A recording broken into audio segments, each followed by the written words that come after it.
Vamos a iniciar la clase. Gracias, Pastor Herrán, por la oración. Vamos a empezar la clase de hoy respondiendo a un par de las varias preguntas que hicieron ayer.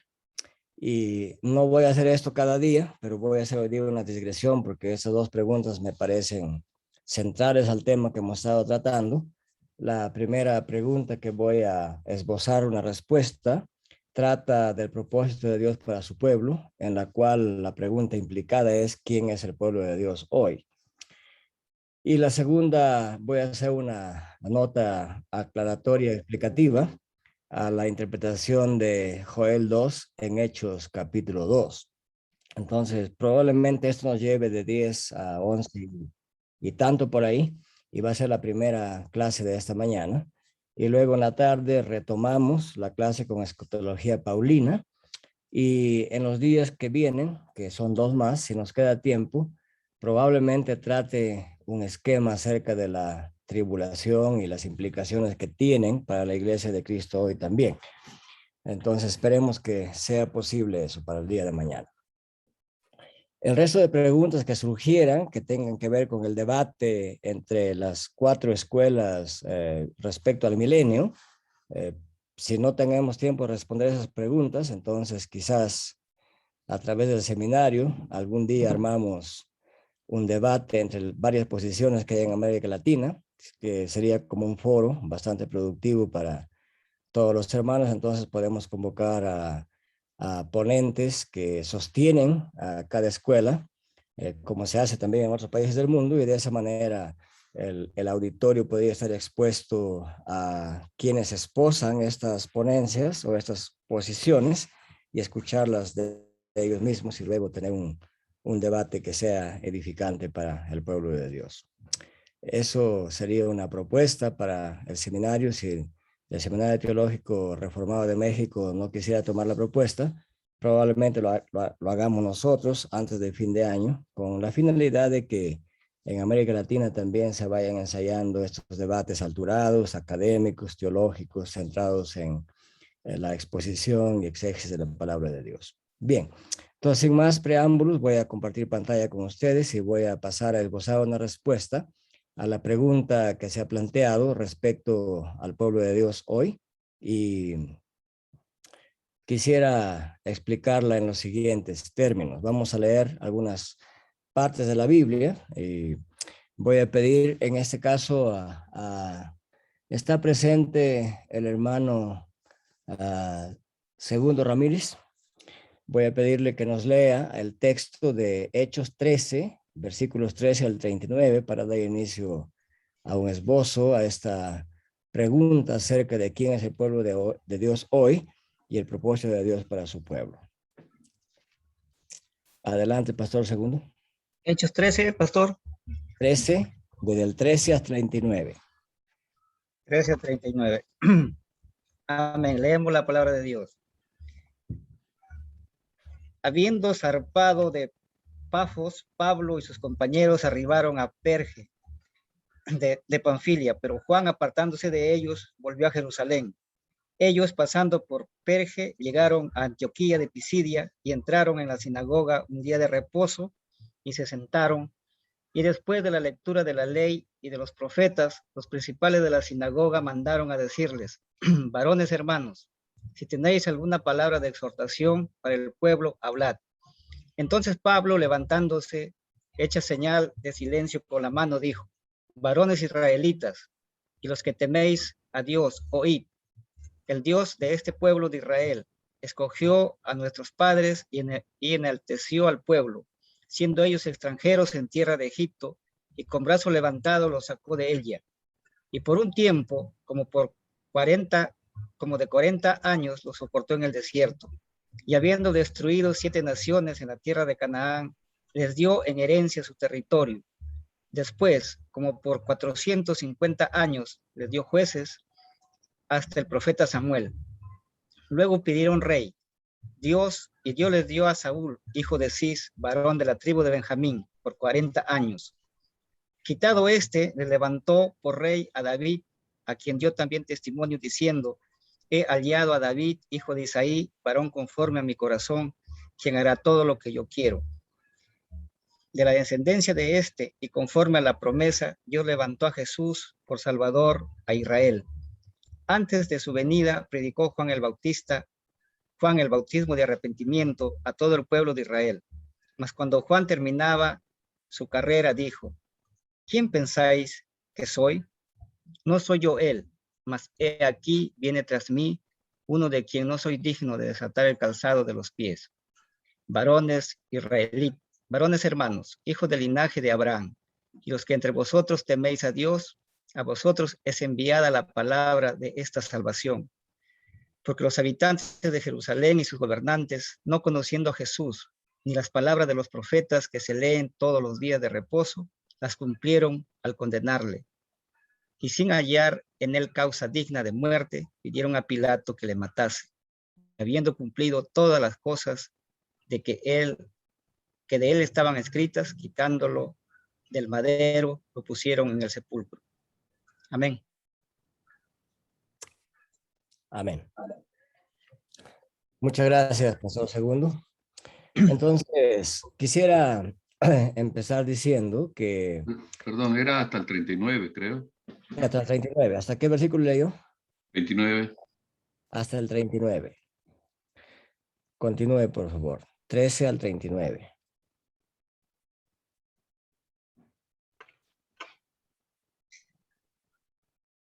Mas Dios le levantó de los muertos, y él se apareció durante muchos días a los que habían subido juntamente con él de Galilea a Jerusalén, los cuales ahora son sus testigos ante el pueblo. Y nosotros también os anunciamos el evangelio de aquella promesa hecha a nuestros padres, la cual Dios ha cumplido a los hijos de ellos, a nosotros, resucitando a Jesús, como está escrito también en el Salmo 2: Mi hijo eres tú, yo te he engendrado hoy. Y en cuanto a que levantó de los muertos para nunca más volver a corrupción, lo dijo así: os daré las misericordias fieles de David. Por eso dice también en otro salmo: no permitirás que tu santo vea corrupción. Porque a la verdad, David, habiendo servido a su propia generación según la voluntad de Dios, durmió y fue reunido con sus padres y vio corrupción.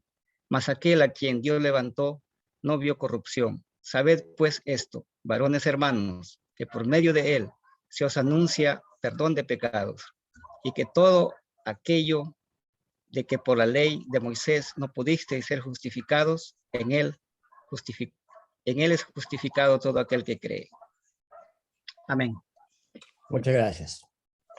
Bien, como seguramente ustedes están bien informados, hay una enseñanza que sostiene que Dios tiene un propósito para la iglesia muy distinto al propósito para Israel como nación étnica. Y esta postura escatológica se fundamenta en que cuando la Biblia habla de Israel, nunca se refiere a la iglesia. Y que cuando el Antiguo Testamento, cuando el Nuevo Testamento habla de la iglesia, no se refiere a Israel. Y cuando en el Antiguo Testamento se habla de iglesia, en este término se excluye a Israel. Esa es la posición clásica resumida de lo que se ha llegado a llamar la escuela escatológica dispensacionalista. Pero este razonamiento no es bíblicamente sostenible. Y voy a dar las razones siguientes para decir que no es bíblicamente sostenible.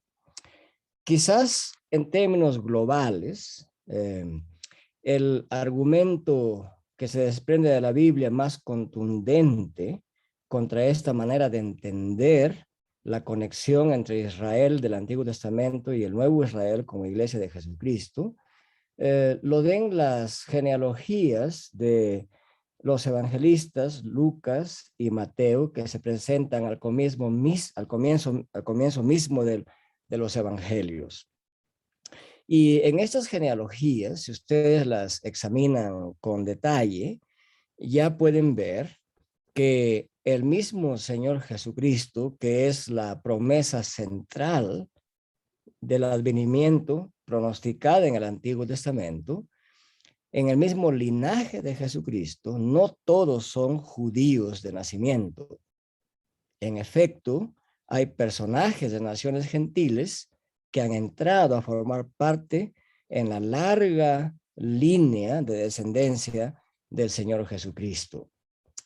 Y no solamente personajes gentiles en general, sino en algunos casos en particular, como el caso de Rahab, personajes cananeos de conducta completamente desechable en el Antiguo Testamento.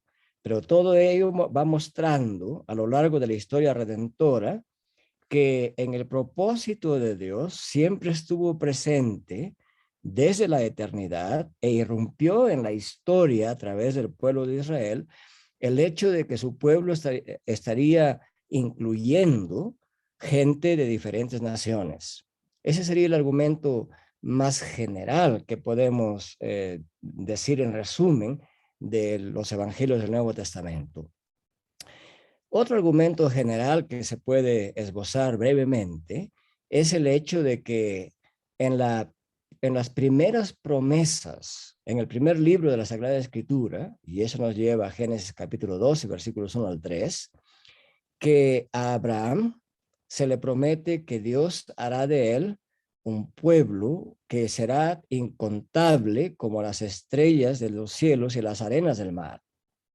Y a ese Abraham, que es el padre de la fe, que involucra a los creyentes del Nuevo Testamento también, se le promete que de su descendencia, y en su descendencia serán benditas todas las naciones de la tierra, lo cual indica que el propósito de Dios, histórica y escatológicamente, siempre fue que llegaría un momento en que masivamente el pueblo de Dios estaría conformado por judíos y gentiles, y que el Israel étnico fue escogido no por ser la mejor nación del mundo, ni la más grande, ni la más inteligente, ni la más santa, sino por pura misericordia de Dios. Y Deuteronomio lo declara con toda claridad.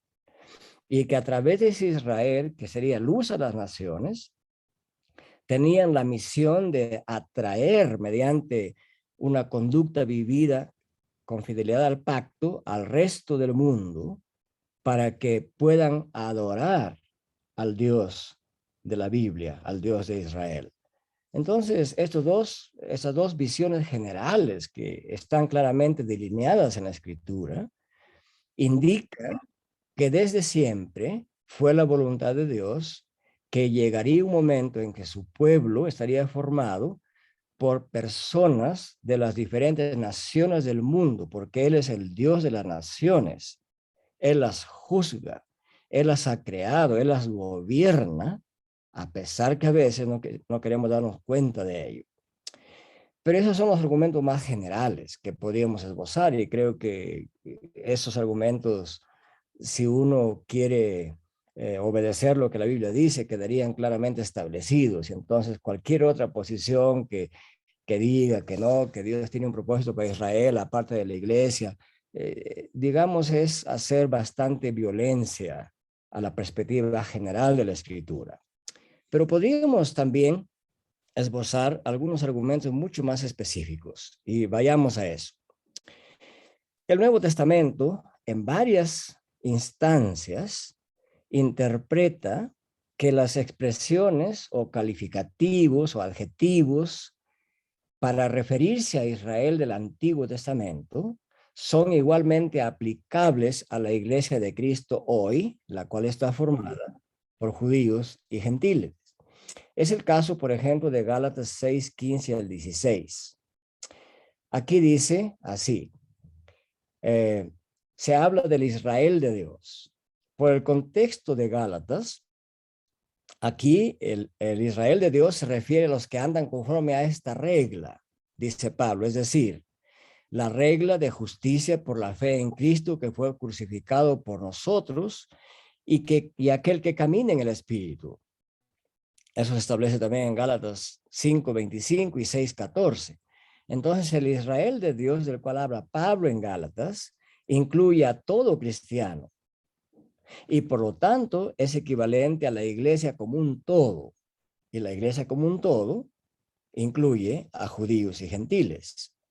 La implicación aquí es que las promesas hechas en el Antiguo Testamento a Israel continúan y se cumplen con mayor plenitud en la iglesia del Nuevo Testamento, como la expresión del verdadero Israel de Dios. Asimismo, en Hechos 13, hemos leído del 13 al 39, pero específicamente los versículos 32 y 34, y en los versículos 38 y 39, se dice así. Leamos brevemente este párrafo que ya se leyó anteriormente. Dice en el versículo 32 de Hechos 13. Y nosotros también os anunciamos el evangelio de aquella promesa hecha a los padres. El anuncio del evangelio no es un término netamente testamentario, ni es un acto que se haya hecho solamente en el Nuevo Testamento. Pablo lo declara con claridad. Nosotros también anunciamos el evangelio de aquella promesa hecha a vuestros padres, es decir, a vuestros padres judíos, la cual Dios ha cumplido a los hijos de ellos, a nosotros. Pablo se incluye entre los judíos, resucitando a Jesús, como está escrito también en el segundo salmo: mi hijo eres tú, yo te he engendrado hoy. Y luego Pablo dice: sabed pues esto, varones hermanos, que por medio de él se les anuncia perdón de pecados, se les anuncia a los judíos, y que de todo aquello de que por la ley de Moisés no pudiste ser justificados, en él es justificado. Y ahora Pablo avanza un paso largo: justificado todo el que cree. Y obviamente todo el que cree es un término bíblico neotestamentario para referirse a cualquier persona de cualquier nacionalidad que cree en Cristo Jesús. Entonces, las promesas de Dios a los padres de los judíos se han cumplido en la resurrección de Jesús y en el anuncio de ese evangelio de Cristo. Y en Cristo se anuncia perdón de pecados y salvación a todo el que cree. De modo que las promesas hechas al Israel continúan cumpliéndose y expandiéndose en mayor plenitud en la iglesia neotestamentaria formada por judíos y gentiles. A nivel más específico también, en Primera de Pedro, capítulo 2, versículo 9, el contexto aquí, a quien escribe Pedro, Pedro se dirige a las iglesias de la dispersión de esa área del Ponto, que estaba formado por Galacia, Capadocia, Asia y Bitinia, que es parte de Turquía en la actualidad. Pedro aquí aplica a la iglesia del Nuevo Testamento, a esta iglesia de la dispersión en el Ponto, aplica expresiones del Antiguo Testamento que en aquel entonces solamente se aplicaban a Israel. Por ejemplo, a los israelitas se les llamaba raza escogida, o mejor dicho, linaje escogido. Bueno, hoy se sabe científicamente que no existen razas y probablemente el término traducido como raza no es preciso, pero linaje escogido, eso es una cita de Isaías 43:20. Entonces se les llamaba pueblo de Dios a los judíos, Éxodo 19:6. Se le llamaba también en Éxodo 19:5 pueblo de su posesión. Entonces, lo que se dice en Pedro a la iglesia del Nuevo Testamento son calificativos que se usaban para la iglesia del Antiguo Testamento. Por lo tanto, Pedro ve como equivalente que se aplica igualmente la terminología aplicada al pueblo de Dios del Antiguo Testamento, se aplica igualmente al pueblo de Dios del Nuevo Testamento, con lo cual indica continuidad, expansión y cumplimiento. Igualmente podríamos decir de la expresión simiente de Abraham. Esta expresión simiente de Abraham se usaba en el Antiguo Testamento para designar a la nación de Israel. Pero en el Nuevo Testamento esta expresión se extiende su significado para aplicarlo a la iglesia de Cristo. Sucede eso en Gálatas 3, 28 y 29. Dice: y si vosotros sois de Cristo, escribiendo a los Gálatas, Y tenemos que asumir que en la iglesia de los Gálatas no solamente habían gentiles, habían también judíos. Si vosotros sois de Cristo, ciertamente linaje de Abraham sois y herederos según la promesa. Entonces a esta simiente se le llama linaje de Abraham y herederos de la promesa. Entonces, esto quiere decir que el pueblo de Dios de hoy está formado por judíos y gentiles y juntos son herederos de la promesa. Entonces, no sería apropiado sostener que aquí se refiere solamente a los judíos como herederos de la promesa, especialmente por el contexto, si somos rigurosos en el análisis, que esta carta está dirigida a los creyentes en la dispersión, mayoritariamente gentiles, en Galacia y en Bitinia y en esta área del Ponto.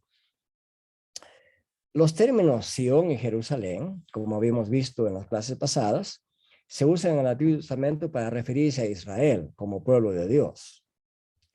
El autor de Hebreos, en el capítulo 12, 22 al 24, y en Apocalipsis 21, 2, se refiere a la iglesia de Cristo como la nueva Jerusalén, y que está formada por judíos y gentiles. Podríamos ir un paso más allá. Y al leer Apocalipsis 12, 17, es muy probable, exegéticamente, que cuando se dice que el dragón hace guerra contra el resto de la descendencia de la mujer, y dice, y que son los que guardan los mandamientos de Dios, y luego añade otra frase, dice, y tienen el testimonio de Jesucristo. Es muy probable que ahí se tenga en mente, por los que guardan los mandamientos de Dios, a esta sección dentro de la iglesia de Cristo, que es formada por judíos, y cuando dice, y tienen el testimonio de Cristo, es muy probable que se refiera también a los gentiles que han creído en Cristo. En otras palabras, la persecución aquí es contra la iglesia formada por judíos y gentiles. Esto puede debatirse, pero en todo caso tenemos la tarea de mostrar eso con más argumentos exegéticos en este pasaje del Apocalipsis. Podríamos entonces hasta aquí decir que no hay que negar que sea verdad que en el Nuevo Testamento sí se hace una distinción entre judíos y gentiles. Esto queda claro en Romanos 1:16, en Romanos 2:9 al 10, en Romanos 3:9 y 29, y particularmente en Romanos capítulos 9, 10 y 11. En Romanos capítulos 9, 10 y 11, la expresión Israel se usa 9 veces en distinción de los gentiles. Pero no podemos solamente quedarnos en Romanos, porque el Nuevo Testamento no inicia ni culmina en Romanos. Pablo habla a este efecto en otros pasajes. Entonces, cuando Pablo llega a Efesios capítulo 2, 11 y 12, él establece que Dios hizo de judíos y gentiles un solo pueblo. Y cuando Pablo está hablando en Efesios, hay que notar que Pablo ya no fundamenta el hecho de la existencia de la iglesia de Cristo solamente en términos de la historia terrenal, por decirlo así, sino que presenta a la iglesia de Cristo como un pueblo escogido desde la eternidad. Ese es un punto muy importante a entender contextualmente.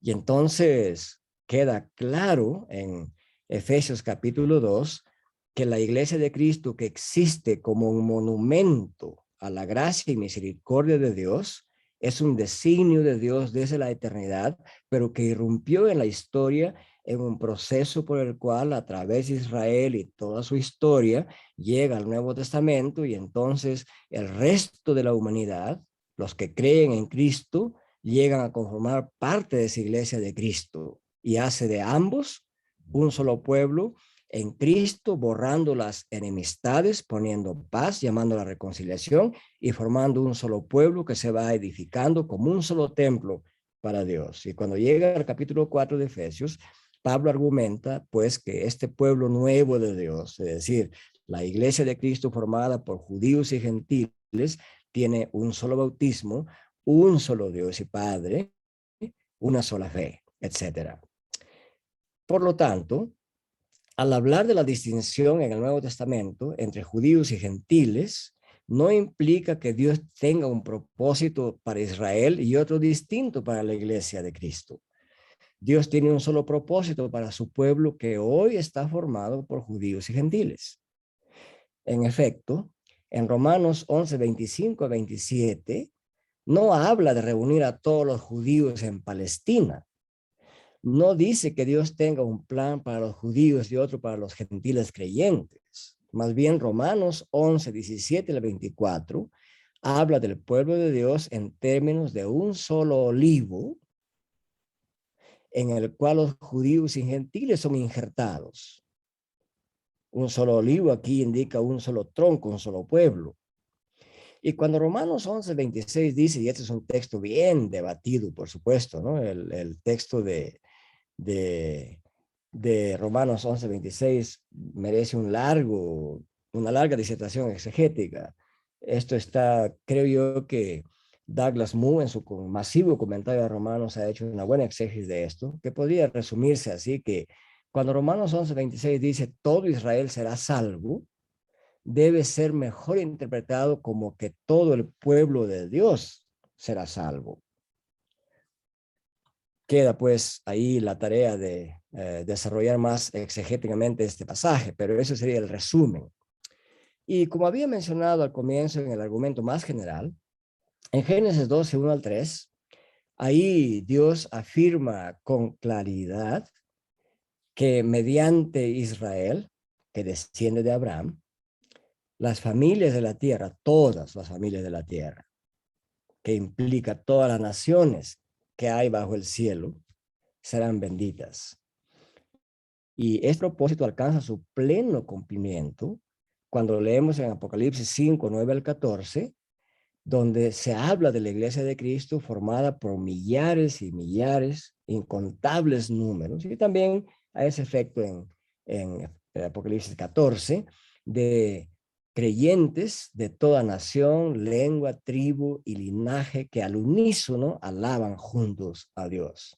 Entonces Dios ha tenido y tiene un solo propósito para su pueblo, que hoy, llegado al Nuevo Testamento, está formado por judíos y gentiles. Es más, Pablo en Gálatas hace esa interpretación. Él dice que esta promesa se cumplió en el descendiente de Abraham. Y dice que no se habla de varias simientes, sino de una sola simiente, de un solo descendiente. Y ese descendiente es Cristo, dice Pablo en Gálatas 3, con claridad. Entonces, esto implica que hay que preguntarse honestamente si hay un futuro para Israel, porque esa pregunta se hace. Entonces dicen, todos estos argumentos específicos nos quieren decir que Israel no tiene futuro. No, no quiere decir eso. Israel sí tiene futuro, pero lo que queremos decir es que el futuro de Israel es indesligable y uno solo con el futuro de la iglesia de Cristo. Es más, el futuro de Israel no debe verse en términos políticos como un reino terrenal en Palestina, sino en términos de bendición divina junto y en unidad con la iglesia de Cristo. Es probable que esta ideología que se presenta en nombre de teología, que pretende enarbolar que habrá un día, que habrá un reino terrenal en términos políticos, con reconstrucción del templo y sacrificios otra vez en Palestina, es una exageración que no se puede sostener en realidad, dado que existe una revelación más amplia y cumplida en el Nuevo Testamento. El Antiguo Testamento no enseña que habrá un reino milenial futuro en la tierra, a pesar de que algunos hermanos premileniales dispensacionalistas interpretan varios pasajes del Antiguo Testamento en referencia a un tal reino milenial. Este es un debate que no se va a agotar en media hora.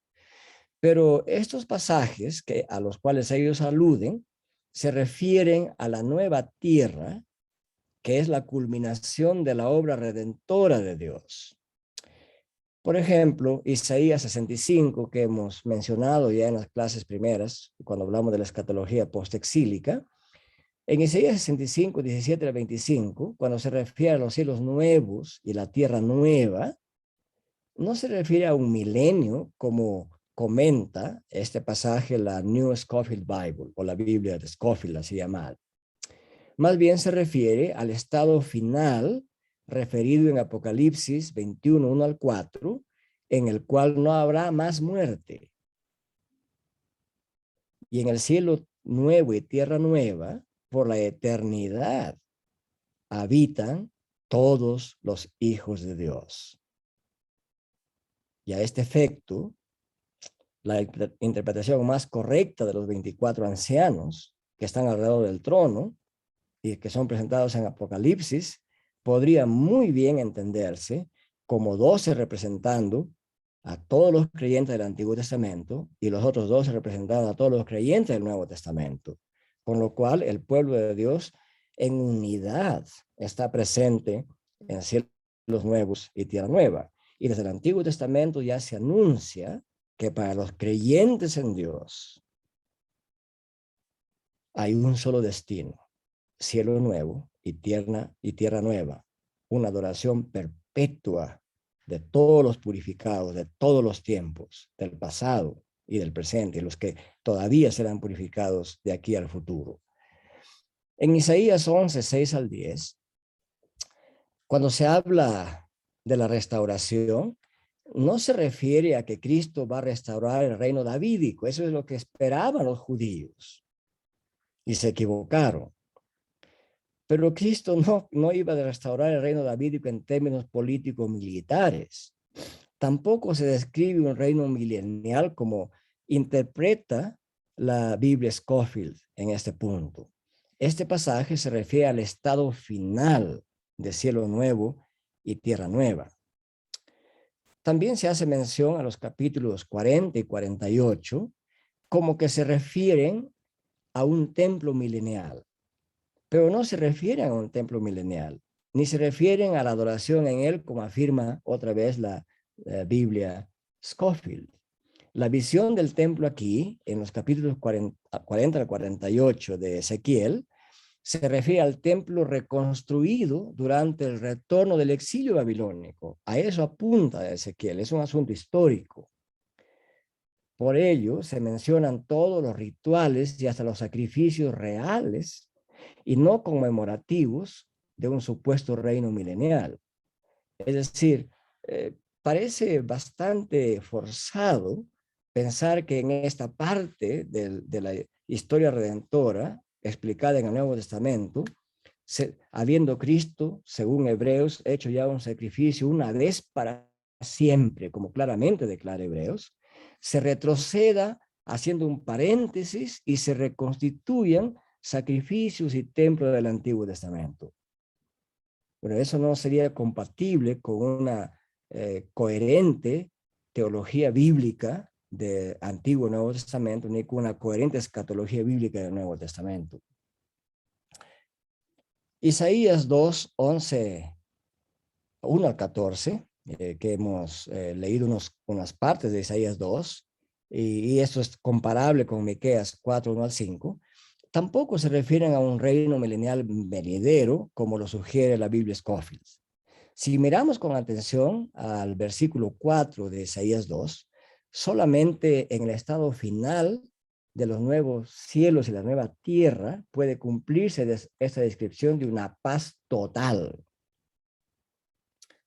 Hasta aquí entonces podríamos concluir que el estado final de cielo nuevo y tierra nueva que Dios está y continúa preparando para su pueblo es lo que se describe en estos pasajes escatológicos del Antiguo Testamento, y no precisamente a un reino milenial terrenal, como lo concibe la Biblia, las notas escritas por Scofield en la Biblia.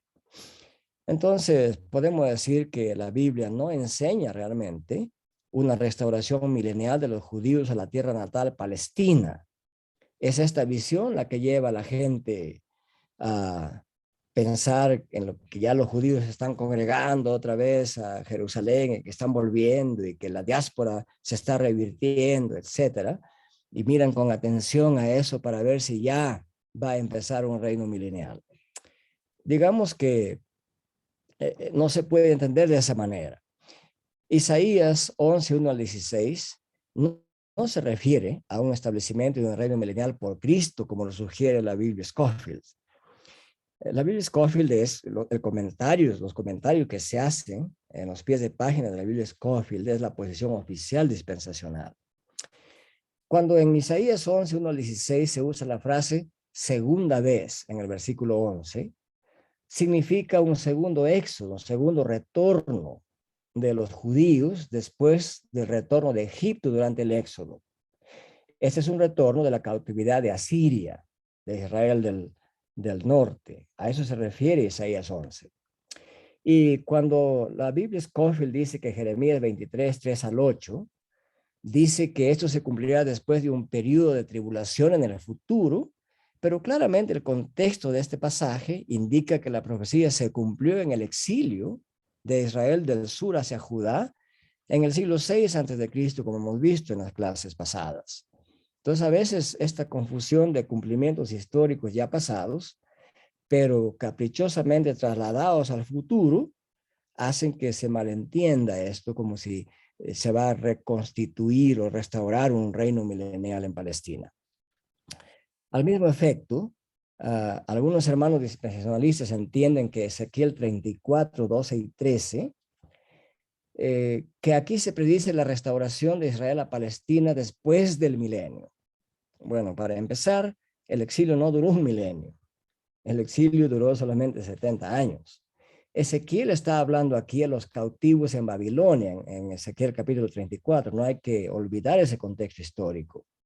Por lo tanto, se refiere al retorno de la cautividad babilónica, a la restauración de Israel hacia su tierra en Palestina después de la cautividad babilónica. Ese hecho sucedió. Eso es historia, está ahí registrado claramente en la Biblia. Lo mismo debemos decir de Ezequiel 36, 24 también. Se refiere a un retorno factual, real, de los judíos que fueron exilados a Babilonia y después de 70 años volvieron en diferentes éxodos, digamos, hacia Palestina, hacia Jerusalén. A veces también se menciona Zacarías 8, 7 y 8, en ese mismo efecto. Los que sostienen el dispensacionalismo afirman aquí la restauración de Israel a Palestina durante el reino milenial. Habría que forzar históricamente el texto para trasladar ese texto histórico que se cumplió en la historia de Israel en aquel entonces y trasladarlo a un futuro reino milenial. O sea, no hay manera de hacer este salto exegético sin violar el contexto histórico.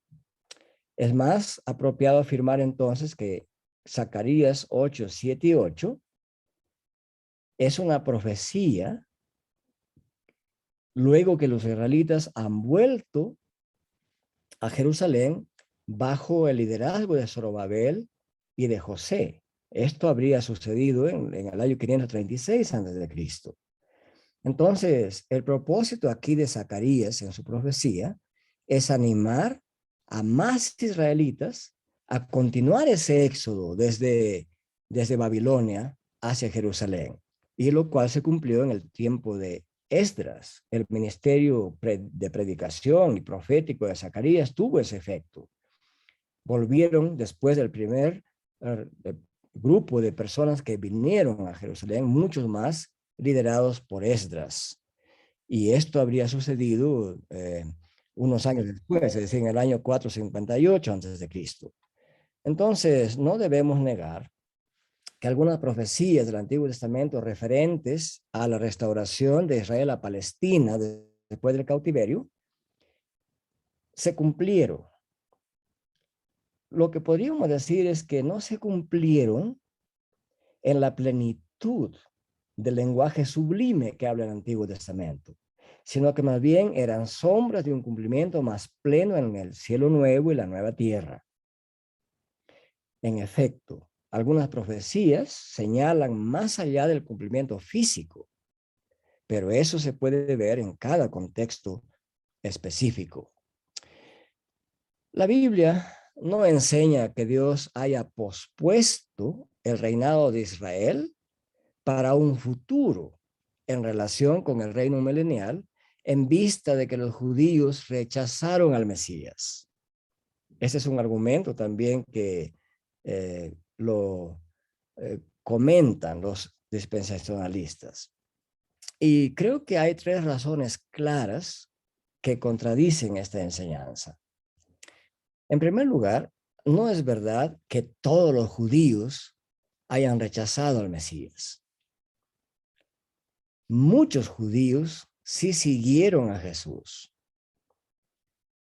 Claramente, en el aposento alto encontramos a 120 discípulos judíos que habían seguido al Mesías.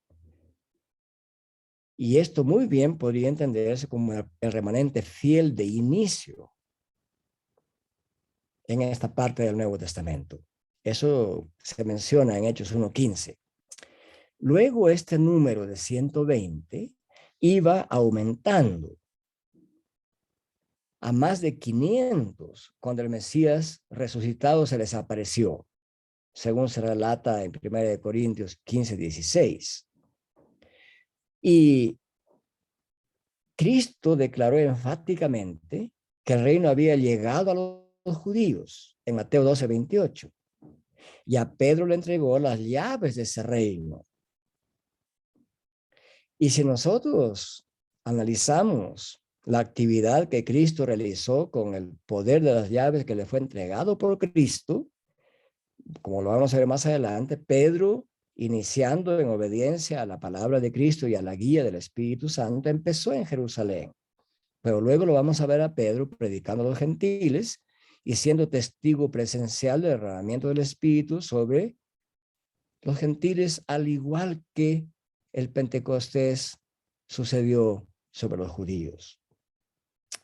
Entonces, el reino que Cristo ofrecía a los judíos no les prometía que él iba a traer un trono político y físico a la tierra de Palestina. Eso era lo que pretendían los líderes religiosos judíos que Cristo hiciera. Cristo no aceptó esto. Es más, él fue consciente que quisieron hacerlo rey y él no aceptó esa posibilidad.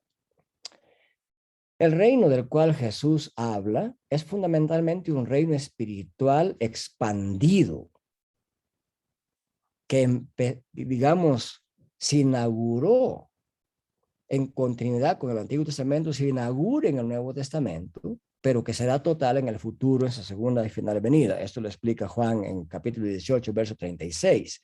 Cristo mismo, en su respuesta al gentil Pilato, que quería saber si era rey de algún reino, o que quizás quería levantar un reino para oponerse política y militarmente contra Roma, Jesús le dijo con claridad: mi reino no es de este mundo. Si fuese cierto que Cristo pospuso su reinado porque los judíos lo rechazaron, claramente corremos el riesgo de poner en tela de juicio la cruz como la única manera en que Cristo redimió y sigue redimiendo a su pueblo. Es decir, si la gran mayoría de judíos hubieran aceptado el reino, entonces cabe la posibilidad de que Jesús hubiese rechazado la cruz, que en realidad en eso consistía la tentación a Jesucristo, que rechace la cruz y que acepte ser el rey de todos los reinos del mundo. Entonces, digamos que no es bíblica ni teológicamente admisible que si todos los judíos hubieran aceptado al Mesías, Cristo, aún así, si todos ellos hubieran aceptado al Mesías, aún así, él tenía que recorrer el camino de la cruz. Ya estaba establecido así por Dios. Cristo era consciente de eso cuando en Mateo 26 dice: a la verdad, la vida del Hijo del Hombre va según está escrito de él. Y 1 de Pedro 1, 10 y 11 confirman eso también. Entonces la enseñanza de que la iglesia de Cristo es un paréntesis en la historia de la redención, al haber los judíos rechazado el reinado del Mesías, no tiene fundamento bíblico y teológico. Tampoco es verdad que el Antiguo Testamento nunca prediga la existencia de la iglesia de Cristo. Este es otro argumento que se esboza también. Pero lo cierto es que desde Génesis 12, 1 al 3, Génesis capítulo 22, 18, en estos dos pasajes en particular, en el primer libro de la Escritura, con claridad se enseña que el propósito de Dios siempre fue que los gentiles sean parte del pueblo de Dios. Esto se fue logrando a través de un largo proceso, dado que la revelación de Dios es progresiva y en su paciencia y misericordia Dios tiene una pedagogía bastante misericordiosa a través del tiempo, y fue a través del tiempo que de cuando en cuando ya en el Antiguo Testamento habían prosélitos que se incluían en el pueblo de Dios, como muestras de que un día eso sería una realidad mucho más masiva, más expandida. Y como mencioné, los evangelistas Lucas y Mateo incluyen a gentiles en la propia descendencia de Jesucristo, el león de Judá. Sería bastante audaz decir que alguien en esta tierra era más judío que el propio Cristo, en cuya descendencia había también gentiles, porque Dios finalmente no hace distinción de descendencia. Él es el creador del ser humano. Él es el creador de la humanidad. En un sentido general, Él es el padre de la humanidad. Y su propósito fue que un día la salvación, como fue al comienzo la bendición ofrecida a Abraham y su descendencia, un día también la bendición de Dios a través de la simiente de Abraham alcanzaría a todas las naciones de la tierra. La Biblia enseña y demuestra que hay una continuidad entre el Antiguo Testamento y el Nuevo Testamento. La palabra Cajal en el idioma hebreo significa pueblo de Dios, asamblea de Dios, congregación de Dios. Y esta es traducida al idioma griego, tanto de la Septuaginta como al idioma griego koiné del Nuevo Testamento, como eclesía. Es decir, eclesía es la traducción de cajal. Eclesía en el idioma español es iglesia. Este término iglesia en el Antiguo Testamento era cajal en el hebreo. Y ese término cajal significaba congregación de Dios, pueblo de Dios, asamblea de Dios. Es decir, la iglesia es la asamblea de Dios, el pueblo de Dios, la congregación de Dios. Éxodo 12:6, Números 14:5, Deuteronomio 5:22, Josué 8:35, Esdras 2, capítulo 2, Joel 2:16, mencionan esto con claridad, donde el término cajal, cuando se ha traducido a la Septuaginta, al griego, se traduce como eclesía. Además, en el Nuevo Testamento, Pablo aplica a la iglesia de Cristo el nombre de templo del Espíritu Santo. En 1 Corintios 3, 16 y 17 aparece claro eso, y también en 2 Corintios 6, 16. Lo mismo sucede en Efesios 2 que mencioné antes. En los versículos 21 y 22 de Efesios 2, Pablo llama a la iglesia templo del Señor. Eso es equivalente al templo de Jehová. Porque sin ninguna duda, el título Jehová, el nombre propio de Dios, es aplicable al propio Cristo.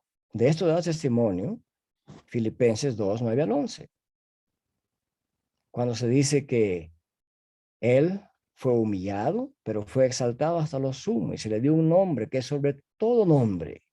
Ese nombre se refiere al nombre de el Señor, que es una traducción del término Jehová. o Yahvé del Antiguo Testamento. Templo de Yahvé, templo del Señor. Que si lo traducimos al hebreo entonces, si tradujéramos el término griego, templo del Señor, al idioma hebreo tendríamos que traducirlo como templo de Jehová. Eso es exegeticamente muy claro y posible. Entonces, podríamos decir claramente que en Efesios 1, 22 y 23 se declara la centralidad de este templo del Señor, de la iglesia de Cristo, es central en el plan redentor de Dios desde la eternidad. Pablo en Efesios, que es la carta más magnificente acerca de la iglesia de Cristo en el Nuevo Testamento, presenta a una iglesia que trasciende los tiempos. Presenta a Cajal o congregación de Dios o eclesía, iglesia de Cristo, pueblo de Dios, templo del Señor, como trascendiendo los tiempos, que fue concebido en la eternidad. Irrumpe en la historia, pero que irá otra vez a la eternidad. Con razón, los salmistas eran conscientes de este hecho trascendental.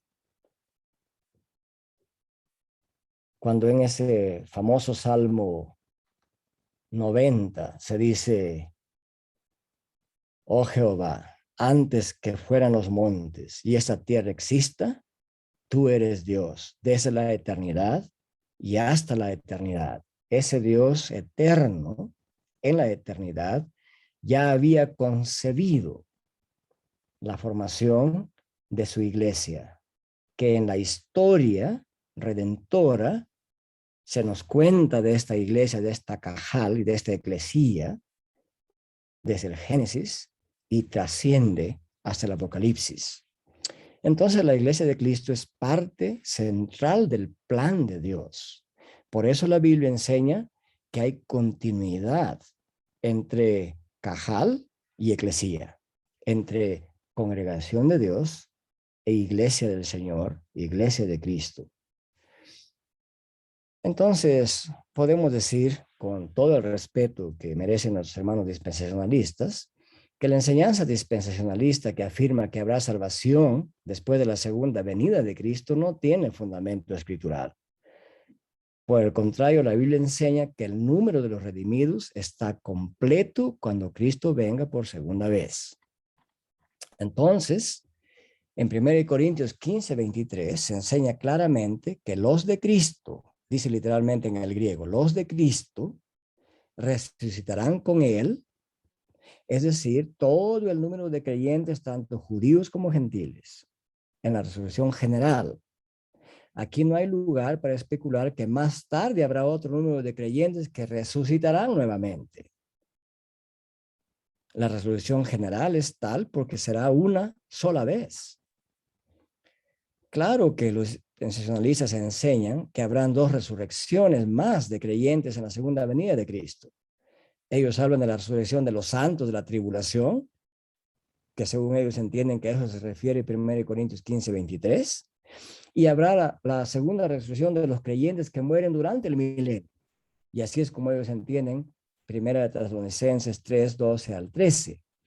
Pero en estos pasajes se afirma que Cristo retornará con todos los santos, especialmente en 1 Tesalonicenses, sin dejar ni uno para una futura resurrección. Viene con todos los santos. Uno tendría que torcer exegéticamente el texto para hacer aparecer dos resurrecciones. Entonces podríamos decir que en realidad el milenio inventado por los dispensacionalistas no es el mismo milenio del cual habla Apocalipsis 24:6. Esto requiere un estudio más particular. Yo he hecho un estudio particular de esto bastante largo, no lo voy a exponer ahora, ni en esas clases, porque no es parte del sílabus, quizás en otra oportunidad. Pero en resumen, podríamos decir que Apocalipsis 24:6 no dice nada acerca de los creyentes que aún viven al momento de la segunda venida de Cristo. A pesar que los dispensacionalistas afirmen que el milenio tiene que ver con aquellos que viven corporalmente. Los santos resucitados están en el aire con Cristo y solo juegan un rol secundario e incidental en este pasaje. Pero este pasaje nos dice que los resucitados reinarán con Cristo 1000 años. Y esto contradice palmariamente la enseñanza dispensacional. Por lo tanto, el milenio de Apocalipsis 24 al 6 no es el mismo milenio descrito por los dispensacionalistas. Entonces, cuando ellos afirman que el propósito del milenio es cumplir las promesas a Israel de restaurarlo como nación en su propio territorio y exaltarlo sobre el resto de las naciones, pero nada de eso leemos cuando se habla del milenio en Apocalipsis 24 al 6, que es el único pasaje que nos habla del reino milenial de Cristo. En conclusión, hasta este punto podemos decir que la enseñanza dispensacionalista sobre un reino milenial terrenal después de la segunda venida de Cristo no se puede sostener bíblicamente. Por lo tanto, no debemos aceptar esa enseñanza porque no hace justicia a los textos bíblicos mediante una sana exégesis que respete el texto y su contexto histórico. Muy bien, eso en resumen sobre esta pregunta. Entonces, al hablar del propósito de Dios para su pueblo, queda claro que el pueblo de Dios hoy está formado por santos del Antiguo y del Nuevo Testamento, por creyentes judíos y gentiles. Existe un solo pueblo de Dios el día de hoy. La idea de estar constantemente mirando al Israel étnico es insostenible. Además, por otras razones, incluso extrabíblicas. El Israel que existe hoy como nación geográfica, para nada es lo mismo el Israel como existió geográficamente en el Antiguo Testamento. O sea, eso no se puede demostrar. No se puede demostrar que esa pequeña franja ocupada hoy por el país llamado Israel sea el mismo Israel del Antiguo Testamento. Eso sería ni siquiera entender la historia actual ni la geografía actual. Pero esa no es la razón bíblica por la cual nosotros hemos cuestionado la enseñanza dispensacional, pero se podría añadir eso incluso como una razón factual, visible el día de hoy. Bien, entonces, eso en resumen, esta parte la he escrito, y si algunos de ustedes quisieran escribir argumentos contrarios a lo que he explicado hoy, pueden hacerlo. Voy a pasarles estas notas escritas para que ustedes puedan revisarlas con detenimiento y puedan expandirlas o también cuestionar algunas de las cosas que he puesto aquí. Muy bien, entonces voy a pasar ahora a tratar también brevemente el tema de Hechos 2 y Joel 2. Vamos a leer varios pasajes aquí para darle contexto a esta explicación. Vamos a leer en primer lugar Números 11, 24 al 29. Y voy a pedir al hermano Jorge Carvajal, si me escucha por favor, podría leernos Números 11, 24 al 29. Y voy a pedir también al hermano Edgar Solís, si me escucha, puede leernos Joel 2, 12 al 32. Y también está nuestro hermano Reisel García, a quien voy a pedir que nos lea Hechos 2, 15 al 18. O quizás le pediría que nos lea hasta el versículo 38.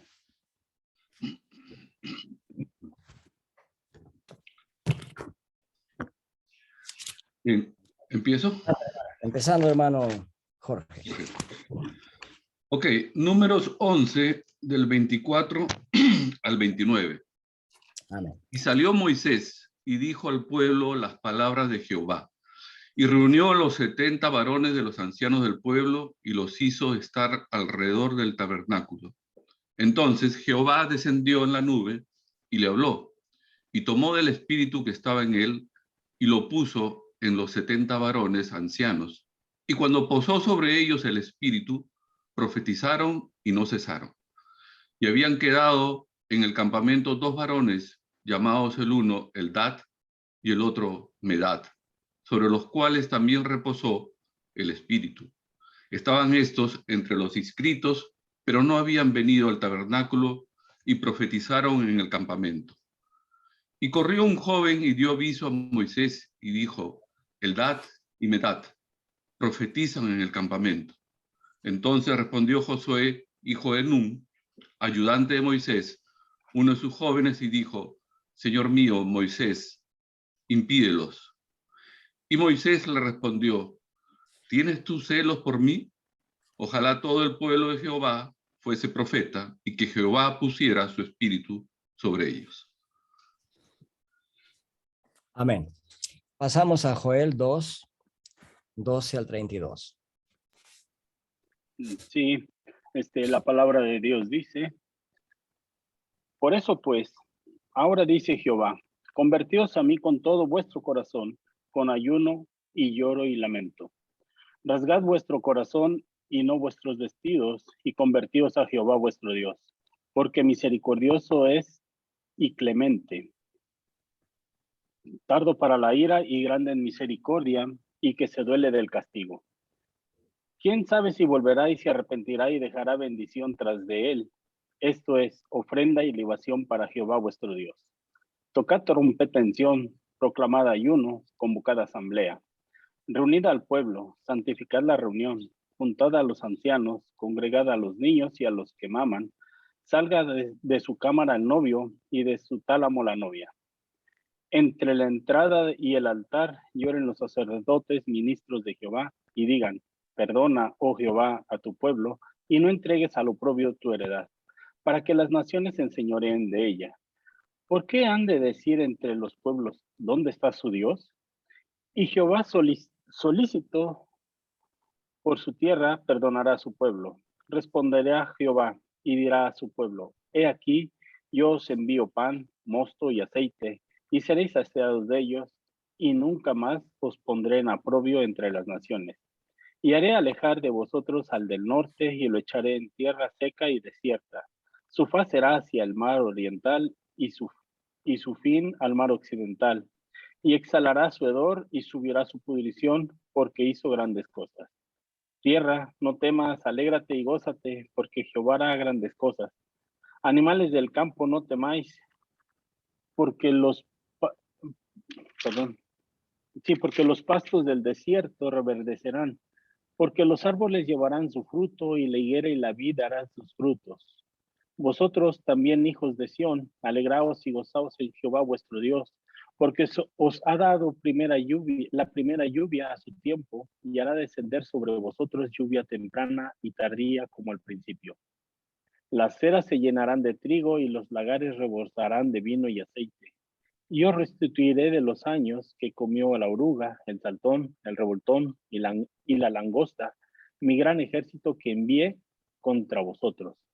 Comeréis hasta saciarnos y alabaréis el nombre de Jehová vuestro Dios, el cual hizo maravillas con vosotros, y nunca jamás será mi pueblo avergonzado. Y comeréis que en medio de Israel estoy yo. Conoceréis que en medio de Israel estoy yo, y que yo soy Jehová vuestro Dios, y no hay otro, y mi pueblo nunca jamás será avergonzado. Y después de esto derramaré mi espíritu sobre toda carne, y profetizarán vuestros hijos y vuestras hijas, vuestros ancianos soñarán sueños, y vuestros jóvenes verán visiones. Y también sobre los siervos y sobre las siervas derramaré mi espíritu en aquellos días, y daré prodigios en el cielo y en la tierra, sangre y fuego y columnas de humo. El sol se convertirá en tinieblas y la luna en sangre, antes que venga el día grande y espantoso de Jehová. Y todo aquel que invocar el nombre de Jehová será salvo, porque en el monte de Sión y en Jerusalén habrá salvación, como ha dicho Jehová, y entre el remanente al cual habrá llamado. Amén. Amén.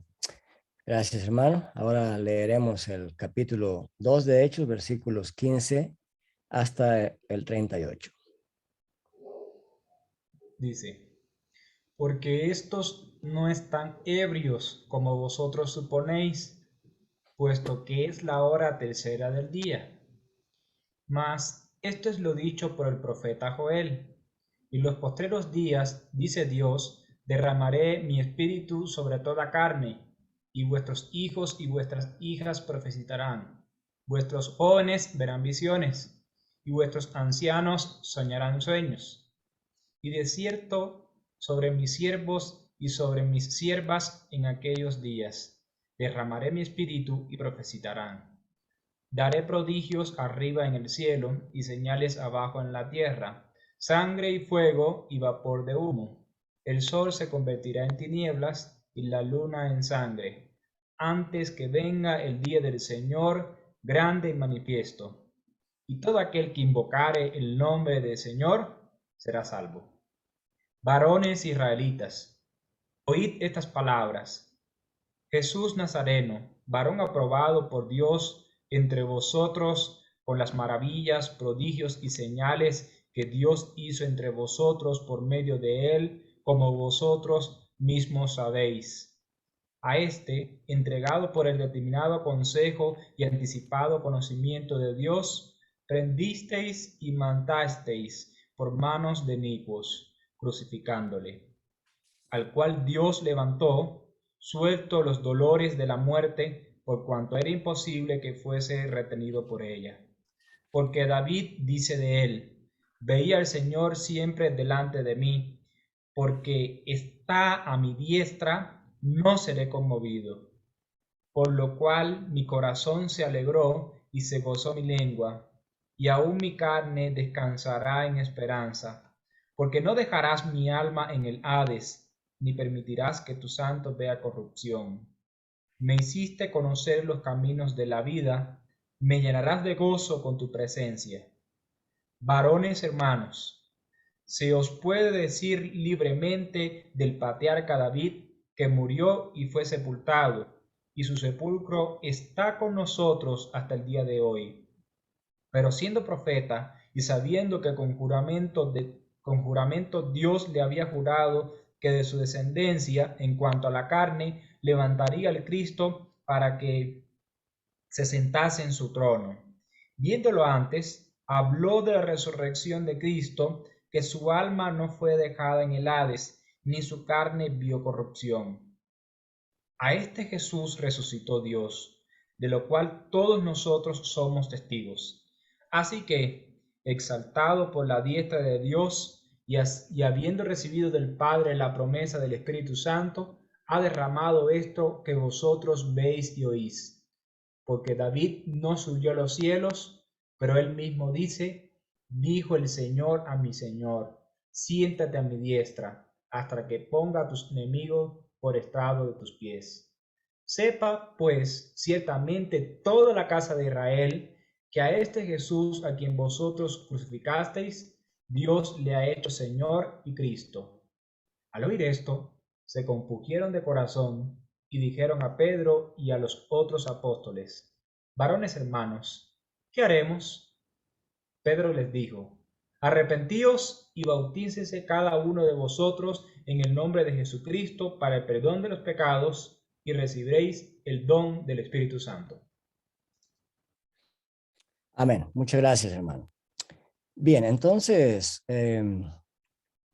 vamos a hacer una exposición breve, resumida de este pasaje de Hechos. La idea central aquí es si es que lo que Pedro está mencionando en Hechos 2, citando la profecía de Joel, ha tenido su cumplimiento en el Pentecostés, o si sigue aún cumpliéndose ahora y se proyecta hacia el futuro de la segunda venida de Cristo. Ese es el debate que hay.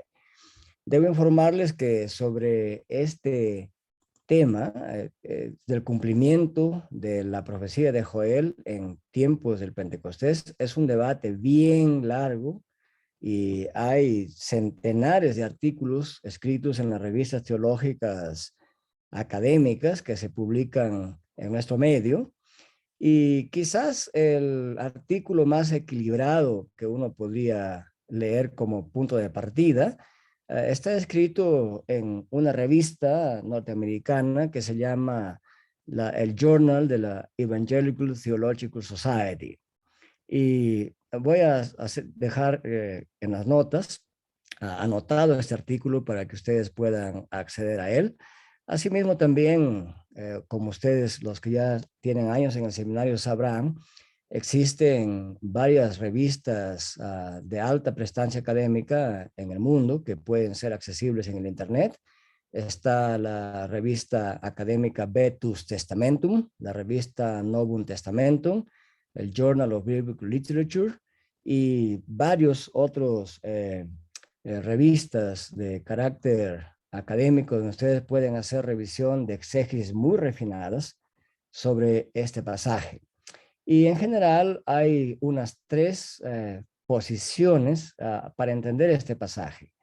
Hay desde aquellos que sostienen que Pedro jamás hizo esta cita de la manera como la reporta Lucas en el capítulo 2 de Hechos, sino que más bien sostienen que Lucas, de su propia cosecha, ha puesto esta cita en la boca de Pedro. O sea, hay esa posición. No es tan fácil de demostrar que así sea, pero se basa sobre la presuposición de que la cita de Hechos 2 no es una cita exacta, palabra por palabra, de lo que Joel dice en el pasaje de Joel 2, 28 al 32 o 27 al 32. Una segunda posición es aquella posición que dice que sí, que es una práctica general de los escritores del Nuevo Testamento guiados por el Espíritu Santo, en que citan en manera de paráfrasis el Antiguo Testamento y no necesariamente palabra por palabra. Y de eso hay bastante evidencia en el Nuevo Testamento, por supuesto, y dicen que Pedro, guiado por el Espíritu Santo, hizo eso. Y que más bien lo que Pedro está haciendo ahí es una cita homilética para tomarla como fundamento de todo su sermón expuesto aquí en Hechos capítulo 2, que concluye el sermón como en el versículo 40. Esa es una segunda posición. Una tercera posición es que, claro, respecto al cumplimiento, que todo se ha cumplido ahí, y a efecto de demostrar que todo se ha cumplido de la profecía de Joel, se menciona que en su sermón Pedro habla de que Jesús fue entronado como Señor y Cristo sobre el mundo entero, y menciona también Pedro que Cristo en su ministerio realizó prodigios y maravillas, y que eso coincide con lo que Joel habla de prodigios y maravillas. Y mencionan también como argumento que en la crucifixión, obviamente, la tierra tembló y el cielo se oscureció, y que aunque no totalmente, literalmente, eso habría dado cumplimiento a las señales portentosas que menciona Joel.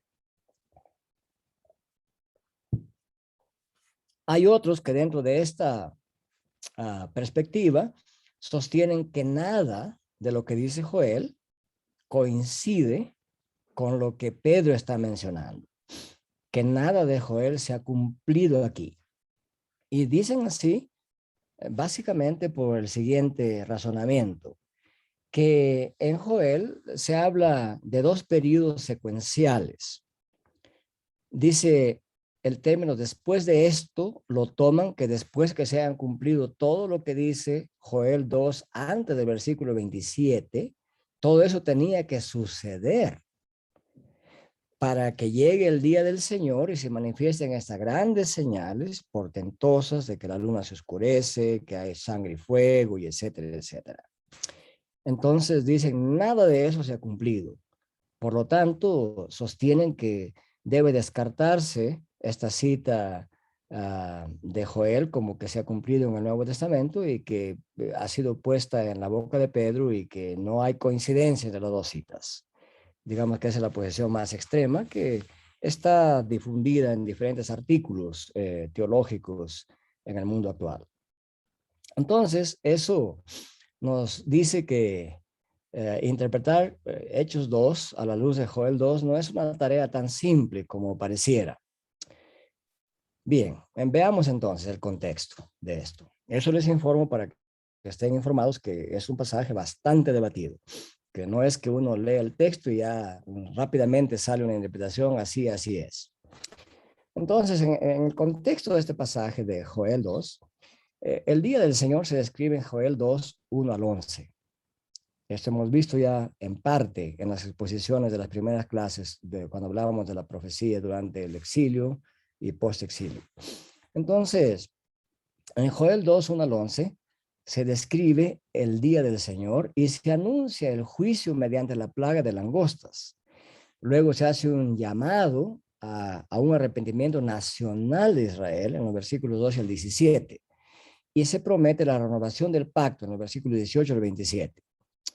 La parte final del libro, que abarca los versículos 28 al 32 del capítulo 2, trata del derramamiento del Espíritu Santo sobre el pueblo de Dios. Entonces, este pasaje emerge luego de la primera mitad del juicio de Dios contra su pueblo y señala la segunda parte donde se profetiza juicio contra los enemigos de Dios. El día del Señor para los enemigos de Dios es un día de juicio. El día del Señor para Israel es un día de bendición. Inmediatamente se describe la parte escatológica del versículo 28 del capítulo 2 con la frase y sucederá después de esto. Después de sucedido lo que se dice hasta el versículo 27, viene la promesa del derramamiento del Espíritu Santo. La frase después de esto se refiere, según una exégesis evangélica, a la era del Nuevo Testamento o a la nueva era. Entonces, el apóstol Pedro así lo está entendiendo, guiado por el Espíritu Santo en Hechos 2, 17 al 21. Y Pedro, o sea, mejor dicho, Lucas, al reportar el sermón de Pedro, traduce la frase después de esto como postreros días o últimos días. Bien, aquí hay varias preguntas que uno tiene que levantar para entender este texto. El centro de este hecho es el derramamiento del Espíritu de Dios en Pentecostés. Y tanto Joel como la forma como Pedro cita a Joel hablan que el Espíritu será derramado sobre toda carne. Entonces, toda carne aquí en Joel no se refiere a todos y cada uno de los seres humanos, ni siquiera a todos y cada uno de los israelitas, sino a todos los del remanente fiel que ha renovado el pacto con Dios, que se han arrepentido, y decir a la comunidad de fe dentro de Israel.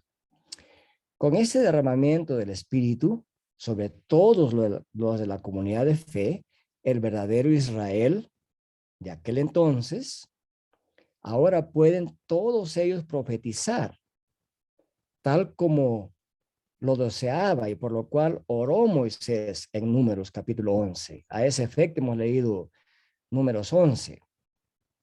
Y de esta manera, la comunidad de fe cumpliría el rol para la cual fue escogida. Ese rol de anunciar proféticamente el mensaje de Dios al resto del mundo, partiendo desde ellos y de entre ellos. Para eso había sido escogida Israel, y el remanente fiel que recibe el Espíritu de Dios profetiza, cumpliendo su rol intercesor en el mundo. Entonces, en el Nuevo Testamento, Pedro entiende que esta comunidad de fe que ha recibido ese derramamiento del Espíritu Santo también está profetizando al mundo entero, representado por todas las naciones debajo del cielo, de lo cual habla Hechos 2:10, en el cual también habían prosélitos, es decir, gentiles convertidos al judaísmo, estaban siendo testigos presenciales de este evento. Y entonces, digamos que estos 120, representando a la comunidad de fe inicial aquí, están anunciando, están predicando hacia el mundo reunido en ese evento del Pentecostés. Entonces, en otras palabras, la esperanza escatológica de Joel 2, 28, 29 empieza a tener su cumplimiento con el nuevo Israel, la comunidad de fe que empezó con judíos y luego se fue extendiendo poco a poco, según un recorrido por todo el Nuevo Testamento, al resto del mundo, comenzando en Jerusalén hasta lo último de la tierra. Es decir, la comunidad de fe empezó con judíos, luego se extendió hacia todo el mundo y la iglesia de Cristo finalmente está formada en todo el mundo por gentiles y judíos en unas partes y en otras partes mayoritariamente por gentiles. Pero Joel 2, 30 y 31 señalan aún más allá de la plaga de langostas que se anunciaba para el pueblo de Israel.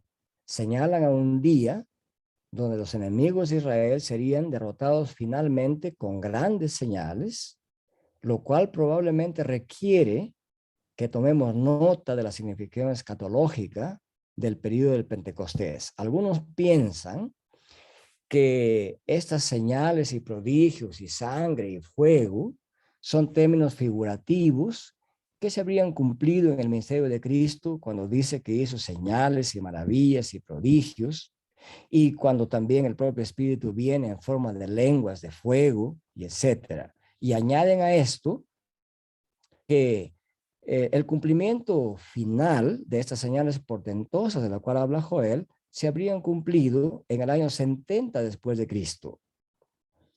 Y el argumento central de esta manera de entender que en el 70 después de Cristo se cumplió plenamente esta profecía, señalan que el oscurecerse de la luna y la luna en sangre, oscurecerse el sol y temblar la tierra y los cielos, etcétera, son señales figurativas con las cuales el Antiguo Testamento describe que la gloria de Israel se ha ido de este mundo cuando el templo fue destruido en el año 70 después de Cristo, bajo las órdenes del general Tito de Roma.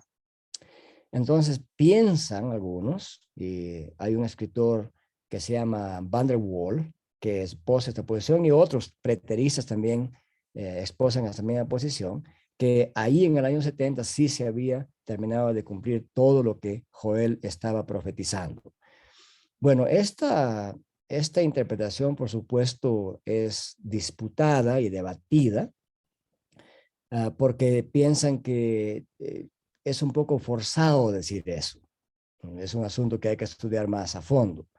Pero el texto de Joel termina anunciando en el versículo 32 que habría un remanente en Jerusalén que hallará la salvación del juicio de Dios. A esto algunos intérpretes añaden que la propia presencia y derramamiento del Espíritu de Dios es parte del juicio de Dios. Y que en el Nuevo Testamento incluso se concibe que en el anuncio del Evangelio no solamente se anuncia la salvación, sino que se anuncia el juicio, salvación para todo aquel que cree y juicio para todo aquel que no cree en Jesucristo como el Señor del cielo y la tierra, como el Mesías, como el Redentor. Se puede decir que Jesús le había dicho a sus discípulos en Hechos 1:4 que esperaran en Jerusalén la promesa del Padre, es decir, el bautismo con el Espíritu Santo o bautismo en el Espíritu Santo, que son términos sinónimos con derramamiento del Espíritu Santo. Y les había dicho también Cristo a los discípulos en Hechos 1:8 que recibirán poder cuando el Espíritu Santo haya venido sobre ellos. Luego, en la mañana del Pentecostés, Lucas narra que todos fueron llenos del Espíritu Santo y comenzaron a hablar en idiomas. O también se traduce la palabra como lenguas en Hechos 2:4. De modo que todos los que habían hecho el peregrinaje desde distintas naciones debajo del cielo, dice el texto, les oyeron hablar de las maravillas, de las grandes cosas de Dios en la lengua en que hemos nacido, es decir, en su idioma. La suposición que hacen aquí los intérpretes es que el apóstol Pedro habría hablado en su lengua natal, en su lengua aramea. Y como todavía en aquel entonces el arameo era un lenguaje internacional, era un idioma internacional. Los que habían peregrinado a Jerusalén habrían entendido todos el arameo. Entonces Pedro había hablado en arameo y los demás entendían en arameo. El gran milagro era esto, que aun si ellos no hubieran hablado el arameo, el Espíritu de Dios hizo que cada uno, hablando Pedro en arameo, todo el resto entendía cada uno en su propio idioma. Entonces, las personas que escuchaban a Pedro estaban asombradas y perplejas. Y se preguntan, al escuchar a todos hablar en lenguas de las maravillas de Dios, se preguntan, ¿qué significa esto? Otros suponían, bueno, estos están ebrios. Y Pedro dio esta asombrosa explicación. No es un fenómeno de ebriedad o de embriaguez como ustedes lo suponen. Y les da una razón muy palpable. Le dice, miren, bueno, si el Pentecostés fue en mayo, en Israel en mayo todavía están en invierno. Entonces, en invierno, la tercera hora habría sido a las 8 de la mañana. En verano, en días más largos, habría sido a las 9 de la mañana, pero probablemente era a las 8 de la mañana, la tercera hora. Entonces, Pedro está diciendo, miren, es 8 o 9 de la mañana, no esperen que esa gente están borrachos. Eso no es la realidad es esto, dice Pedro. Esto es lo que dijo el profeta Joel, y cita al profeta Joel. Entonces, aquí, de este término, esto es lo que dijo el profeta Joel, se arma un largo debate. ¿Por qué? Porque Pedro no dice, el texto no dice, esto es el cumplimiento de lo que dijo el profeta Joel. Pedro no dice exactamente eso, y algunos exégetas exigen que eso tendría que haber dicho Pedro para hablar y pensar que hay un cumplimiento. Pero bueno, eso no es estrictamente necesario. Cuando dice esto que ustedes ven, este fenómeno que están presenciando, es lo que dijo el profeta Joel o lo que anunció el profeta Joel, obviamente implica que hay un cumplimiento, sea este parcial o total. Entonces uno tendría que preguntarse, ¿a qué se refirió Joel en estos versículos 2, 28 al 32? Y este es el primer paso donde hay que empezar el trabajo. ¿Qué quiso decir Joel cuando predijo ese derramamiento del Espíritu de Dios antes del gran y terrible día del Señor? Esa es la pregunta. Por eso hemos leído Números 11, 24 al 29. Y voy a leerles también Números 12, 5 al 8, para complementar Números 11, porque todos los capítulos en realidad deben leerse juntos. En Números 12, 5 se dice, entonces Jehová descendió en la columna de la nube y se puso a la puerta del tabernáculo y llamó a Aarón y a Miriam y salieron ambos. Bueno, el capítulo 12 de Números narra este evento en el cual Miriam y Aarón cuestionaron que solamente Moisés sea el profeta, que solamente por medio de él hable Dios. Dice, ¿no habla Dios también por nosotros? Dios no tomó esa crítica en forma liviana, a Dios no le gustó esa crítica, y entonces los llama a cuentas a ellos, y les dice en el versículo 6 del capítulo 12, oíd ahora mis palabras, cuando haya entre vosotros profetas de Jehová, le apareceré en visión, en sueños hablaré con él. Mas no así con mi siervo Moisés, quien es fiel en toda mi casa. Cara a cara hablaré con él, y claramente, y no por figuras, y verá la apariencia de Jehová. ¿Por qué pues no tuvisteis temor de hablar contra mi siervo Moisés? Bueno, entre Números 11 y 12, lo que queremos resaltar es el hecho de que ya Moisés mismo, cansado de poder dirigirse a un pueblo tan numeroso, que él cuenta en estos capítulos que eran 600,000, y que le pedían carne, ese es el contexto en que se escribe Números 11 y 12, y Moisés no se siente en la capacidad de administrar lo que el pueblo pedía. Entonces, en ese contexto, Moisés manifiesta a Dios un deseo. Y entonces Dios le manda a que reúna a 70 varones de edad avanzada, ancianos, la palabra saquén en el contexto hebreo, hace referencia a ancianos mayores de edad, o sea, personas mayores de edad. Y sobre ellos posó el Espíritu de Dios y profetizaron y no cesaron. Incluso esos que habían quedado en el campamento y no estaban presentes en la reunión, como Eldad y Medad, también sobre ellos reposó el Espíritu.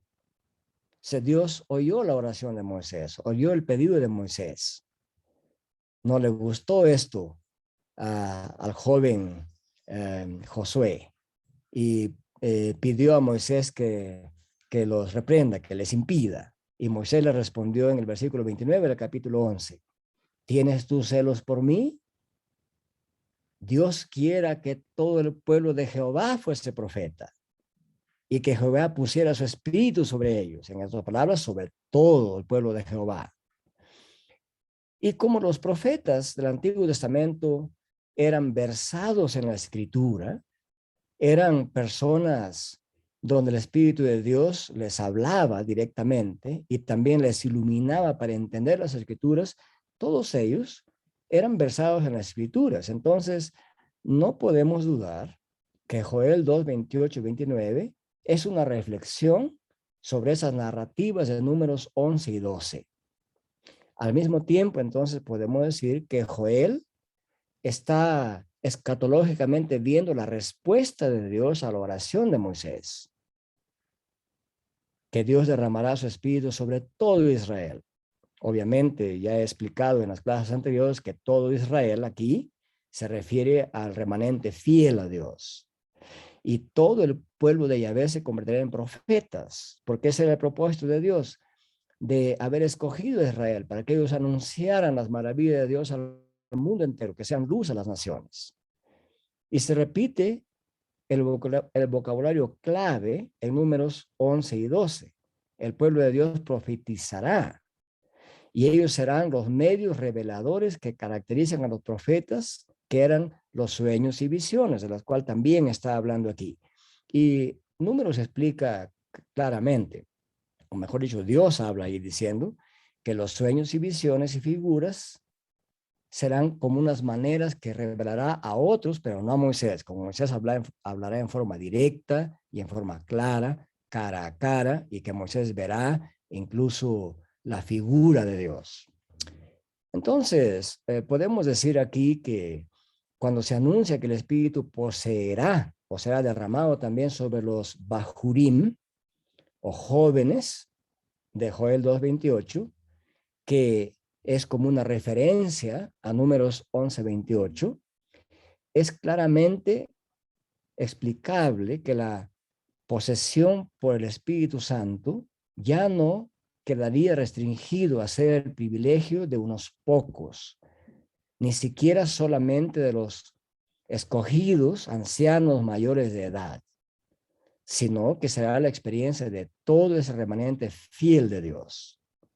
Entonces, el tema aquí del alcance de la autoridad profética que Dios hizo que se compartiera con Moisés, une Números 11 y 12 con el tema que Joel trata en su profecía. Entonces, podríamos decir que en el contexto, Joel enseña que la eliminación de la hambruna que Dios prometió a Israel en Joel 2 va acompañada del derramamiento del Espíritu.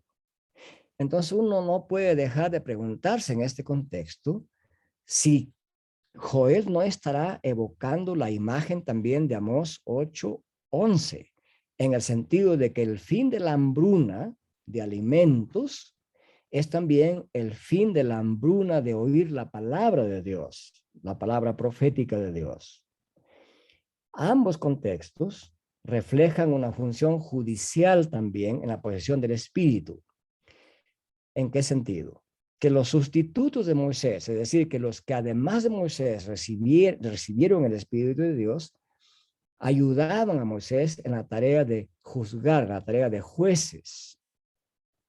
Números 11 y 17 habla de ese efecto. Éxodo 18, 13 a 27 hablan de ese efecto. Entonces, el derramamiento escatológico del Espíritu de Dios está unido a la venida del día del Señor, es decir, a la venida del Señor en juicio sobre las naciones que Joel anuncia en 2:31 y también anuncia Joel en el capítulo 3, versículos 12 y 14. Sin embargo, no se debe perder de vista el carácter radical de este anuncio profético de Joel.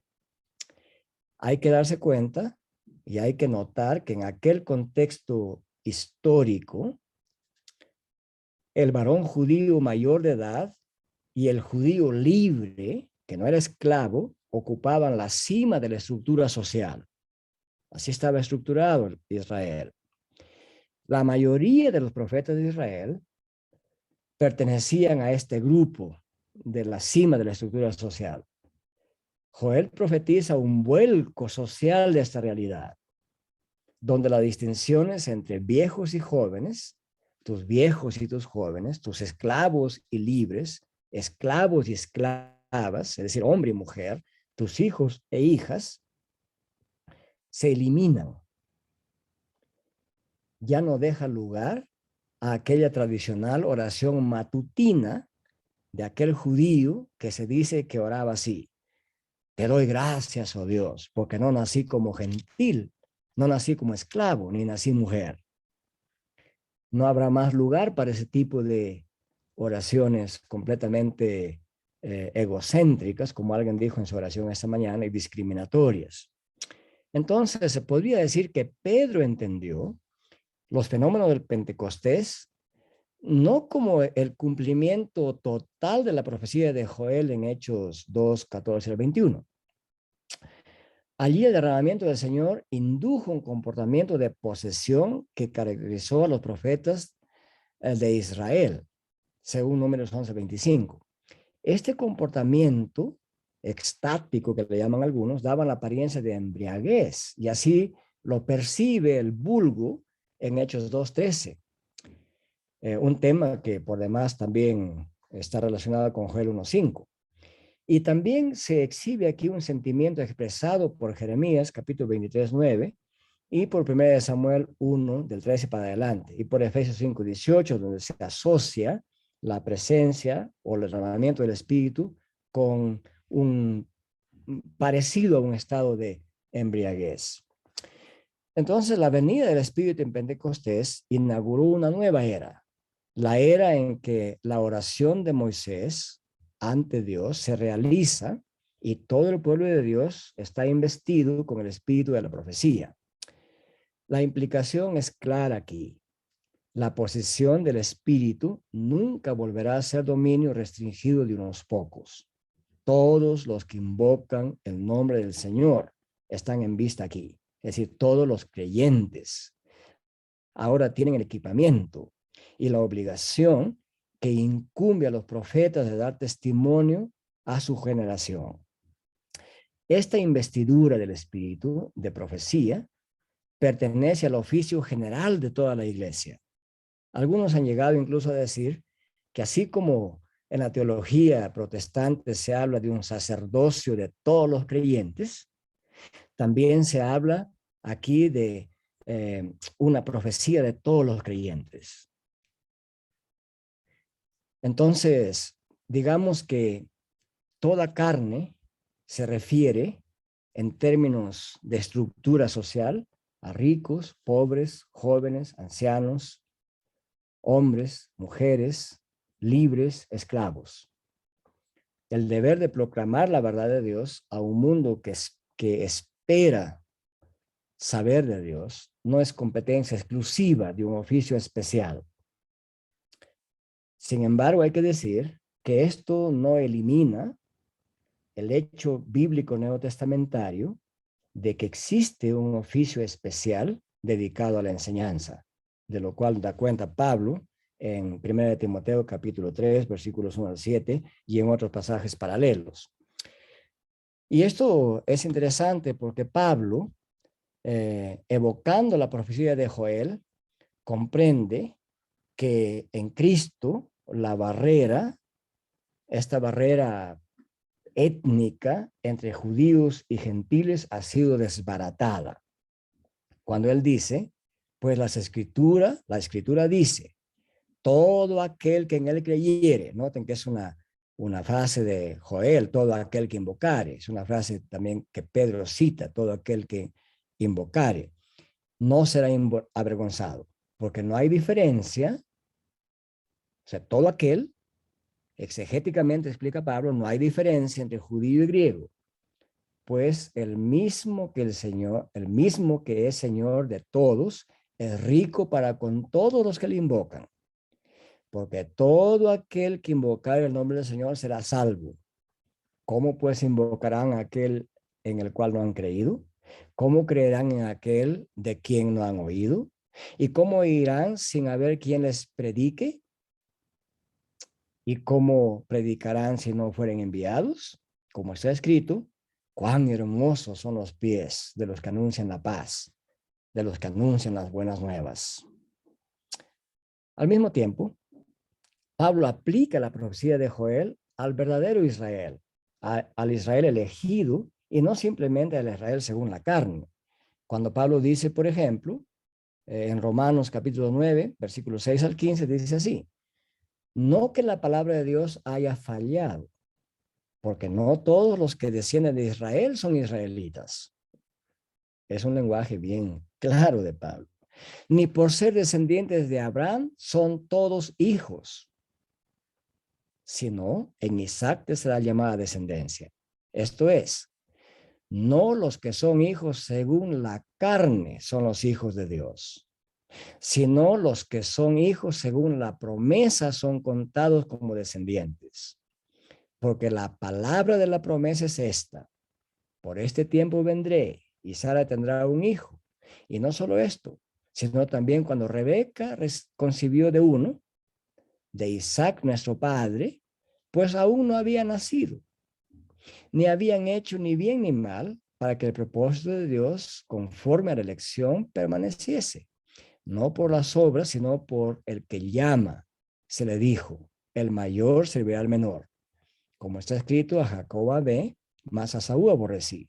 ¿Qué pues diremos? ¿Que hay injusticia en Dios? En ninguna manera. Ese es el famoso mengenoito en el idioma griego. En ninguna manera. Pues a Moisés dice, tendré misericordia del que yo tenga misericordia y me compadeceré del que yo me compadezca. Y entonces se puede decir que Joel 2:32, donde menciona aquellos que invocan al Señor, son todos aquellos a quienes el Señor llame, es decir, tanto judíos como gentiles. Bien puede ser que Pablo también tenga en mente, en esta larga cita de Romanos 9, a la profecía de Joel. Pero en Gálatas 3, 27 y 28, claramente Pablo alude a eso. Al usar el argumento del bautismo, Pablo nos lleva inmediatamente al ámbito motriz del derramamiento del Espíritu de Dios. Un significado del bautismo es que todos los bautizados en Cristo, de Cristo están revestidos. Revestido de Cristo es el término. Este uso del término griego enduo, vestirse, ponerse ropa, recuerda el uso hebreo de laves, que significa vestir, para describir la investidura profética del Espíritu en el Antiguo Testamento. Eso se puede ver en Jueces 6:34 y en Primera de Crónicas 2:18 y también en Segunda de Crónicas 24:20. Pablo entonces ve el significado del bautismo en Cristo en el sentido de que en Cristo todos son uno. No se debe hacer distinción entre judíos y gentiles, esclavos y libres, hombres y mujeres. Y esto evoca lo que Joel había profetizado. Muy bien, entonces uno se podría preguntar, tratando de entender Hechos 15 al 18 y Hechos 2 que cita Joel, ¿cuál es el significado pleno de este evento ahora, desde el punto de vista de la revelación del Nuevo Testamento?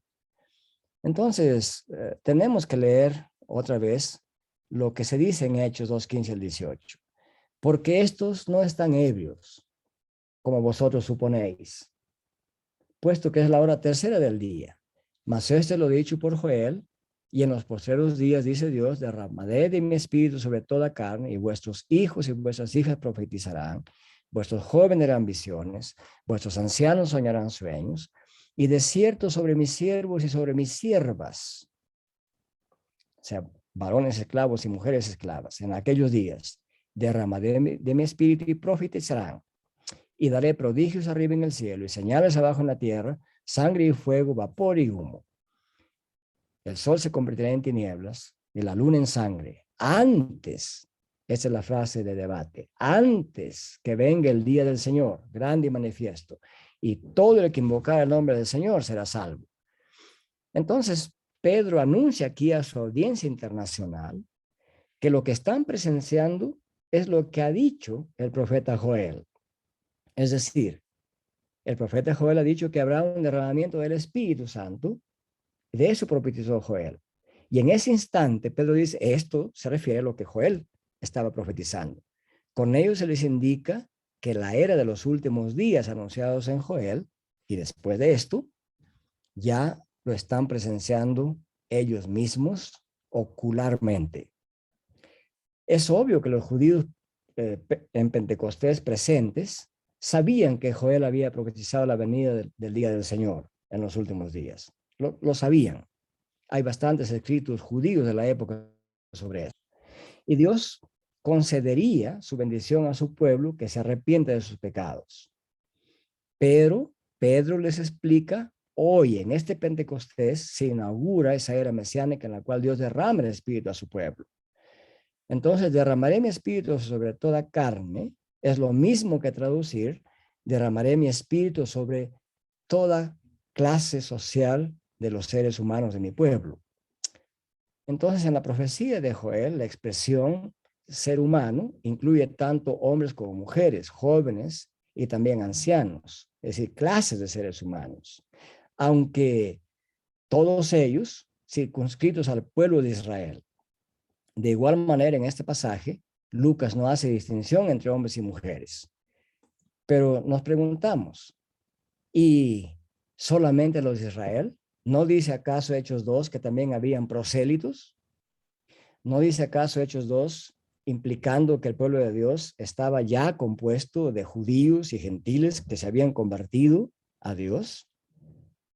Entonces, aunque no sería apropiado al contexto suponer que en este acontecimiento del Pentecostés se estaba prediciendo el futuro, que estaban anunciando todo el evangelio de Cristo, y quizás también profetizar aquí significaba alabar a Dios, ya que el Antiguo Testamento, al usar la palabra naví, profecía o profeta, se refiere también a aquellos que no solamente predecían el futuro, ni solamente anunciaban la ley de Dios y la explicaban, sino también aquellos que se ocupaban de la alabanza. Esto se puede deducir exegéticamente cuando uno lee 1 de Crónicas 25:3.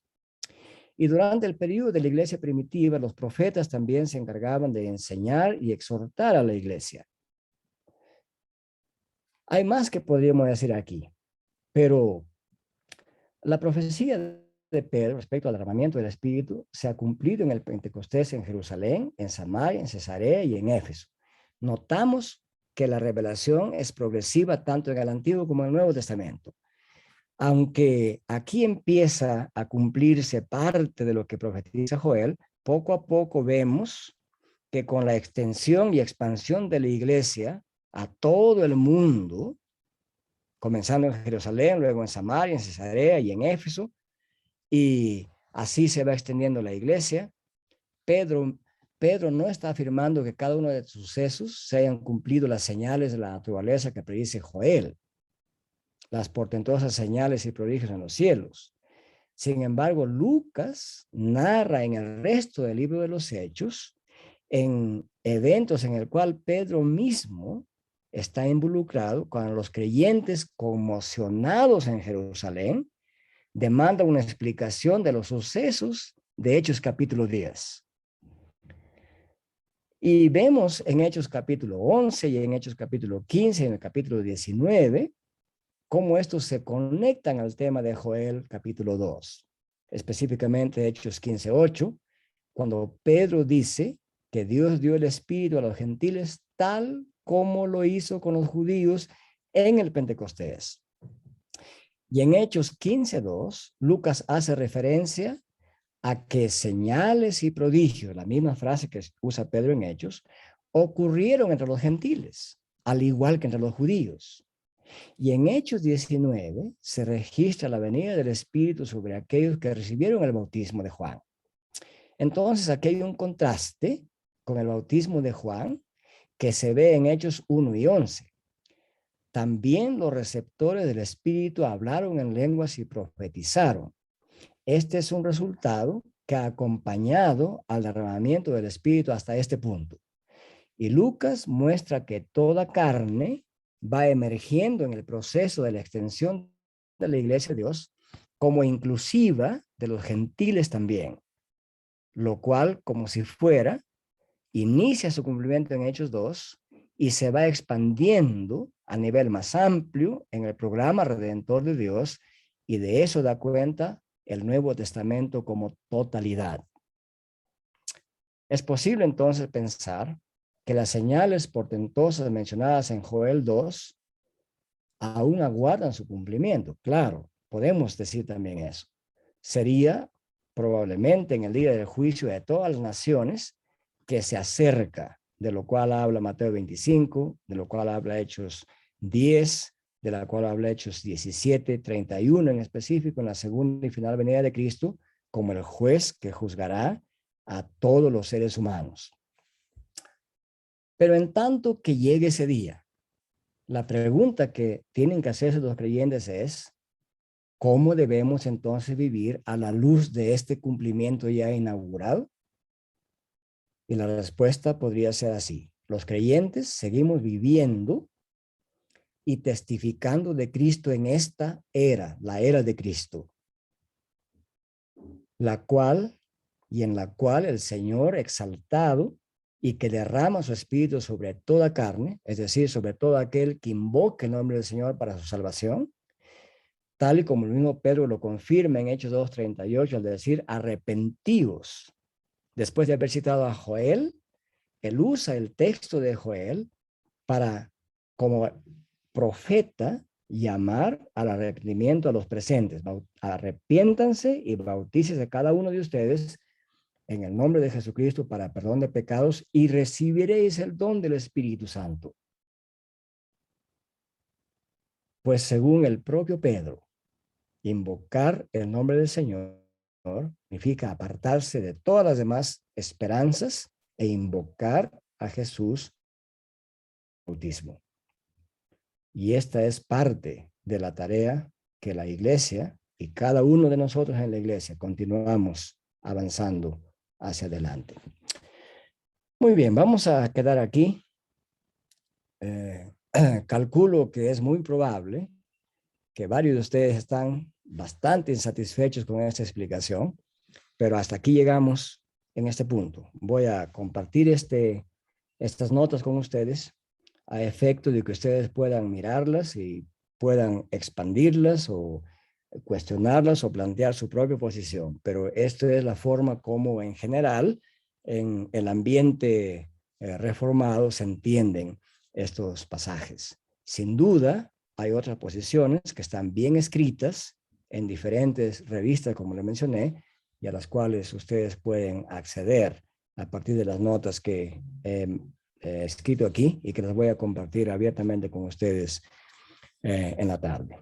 Las voy a subir al grupo y las voy a enviar también a don Hernán para que las comparte con los estudiantes del Seminario Teológico Reformado de México.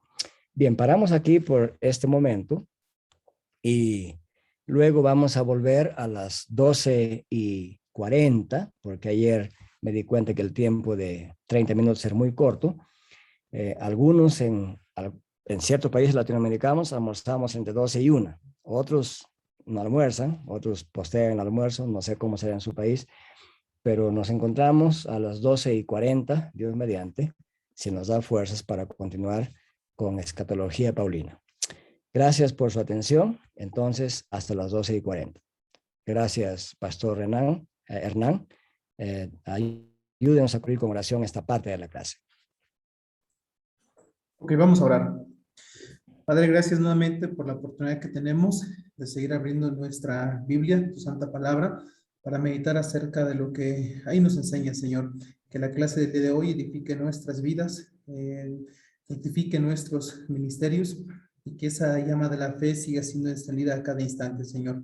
Gracias por el profesor, permítanos descansar, retomar las fuerzas para regresar con más ánimo, Señor, y atención a esta clase. En el nombre de Jesús, amén. Amén. Bendiciones, queridos hermanos.